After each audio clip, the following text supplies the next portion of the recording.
2026 সালের নতুন একটা উপহার আপনাদের মাঝে দিলাম। হ্যাপি নিউ ইয়ার 2026 সালের। এটা একটা আমার ফেসবুকের ভাই বোনের জন্য। দেন কত কষ্ট আমরা ভিডিও বানাই, এই ভিডিওগুলো আপনারা না দেখেন তাহলে ভাই কিচ্ছু করার নাই। সবাই এর ভালোবাসা নিয়ে যাবেন।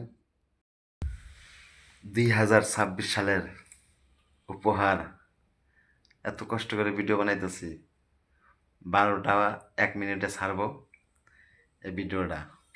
সবাই ভিডিওটা শেয়ার করে দেবেন আর সবাই এই ছোট্ট মনের ভালোবাসা নিয়ে যাবেন। দেখেন কত কষ্ট করে ভিডিও বানালাম আপনাদের জন্য 2026 সালের। এই ভিডিওটা সবার জন্য, সবাই সাপোর্ট করবেন।